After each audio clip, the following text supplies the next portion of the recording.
bi maanaam lekk yi ci kaw suuf du doyati pour yor doomu aadama yi il faut kon ñu am plan de réduction de la population mondiale lii franc-maçon yi ñoo ko wax ci jamono bii naka la ñuy limiter la population mondiale il faut ñu encourager homosexualité ndax bu góor ak góor di sëy wala jigéen di sëy jur du mën a am il faut ñu yombal césarienne di xotti biiru jigéen ñi pour ñu mën a bañ a am doom yu bëri il faut ñu wàññi le système immunitaire doomu aadama yi ba duñu mën a jaamarloog feebar yi comme ça seen espérance de vie dina mën a wàññeeku il faut créer des guerres et des maladies pour mën a gàllankoor l'évolution naturelle des humains sur la terre lii plan mondial la bi nga xam ne ñu ngi koy jéem a ut ay antenne dëkk bu nekk pour mën koo doxal donc franc-maçon yooyu nag nga xam ne ñoo am plan boobu l'islam mooy seen premier défi ndax fàggaagal nañu christianisme te judaïsme dérangé wu leen ndax ci plan bi la bokk donc islam mooy diine buy déranger jamono bi ñi xam ko ak ñu ñàkk ko xam bu yeboo nag jullit yi jël si conscience xam ni on va nous attaquer de l'intérieur comme de l'extérieur maa ngi naan de l'intérieur soo demee France am na ay conseils islamiques yoo xam ne loge franc-maçon yi ñoo ko moom ay loge franc-maçon ñoo ko moom boo demee ba ci mosquée de Paris biir mosquée de Paris si bopp ñu ko tabax du jullit yaa ko tabax benn juif ak benn franc-maçon ñoo ko xeex au niveau du Sénat ak au niveau de la commune de Paris pour am terrain bi en subvention naturelle ak pour am un budget de l'État français de 500 000 francs français pour tabax ko donc benn yahut moo ko xeex ku dugg biir mosquée de Paris ku fa mës a dem su fa duggee dina xam ni mosquée bi y a des symboles maçonniques yu nekk dans la mosquée donc lii agression interne la au niveau de l'islam du yem foofu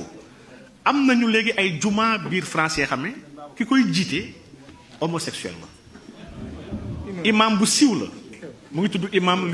Mohammed Ludovic Zaïd bind na téere ne moom yonent bi sallallahu alayhi wasallam bu nekkoon ci jamono bi dina marier ay góor jigéen yemu ci jël na ay saxaaba yonent bi sallallahu alayhi wasallam yu bëri mu lim leen ci biir téereem ne ñooñu ay góor jigéen la ñu woon te yonent bi xamoon na ko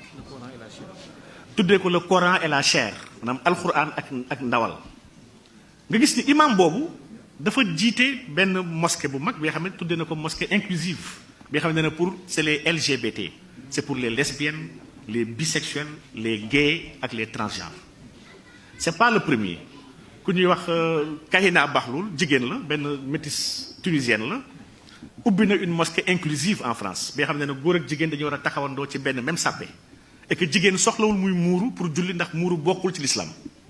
donc xeetu agression yi nga xam ne ci biir l'islam la dañoo ut ay agents yu leen koy doxalal di jéem a sappe diine l'islam di ko jéem a tuutil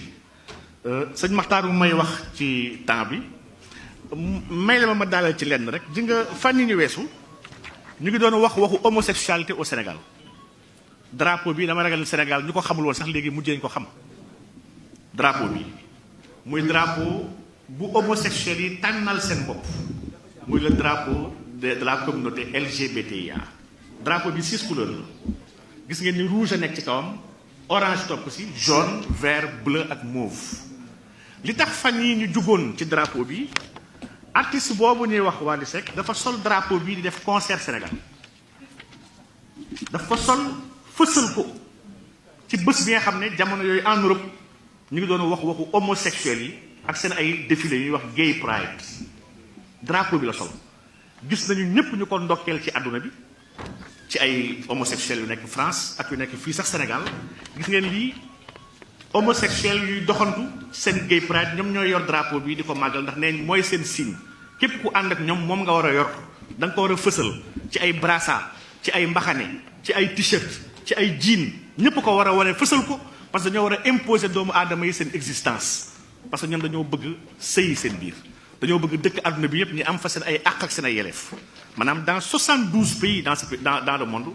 l'homosexualité est toujours punie alhamdulilah Sénégal ci la bokk te Sénégal du ci génn illaa yawmil qiyaama lii ndokkel la bu communauté LGBT yi di ndokkelee Wally Seck ci travers ci Twitter di ko jaajëfal di ko béggee ci fit bu mu am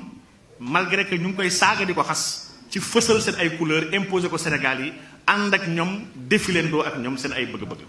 lu tax ma tudd drapeau bi dafa am alquran bu ñu jël defar ko ci drapeau bi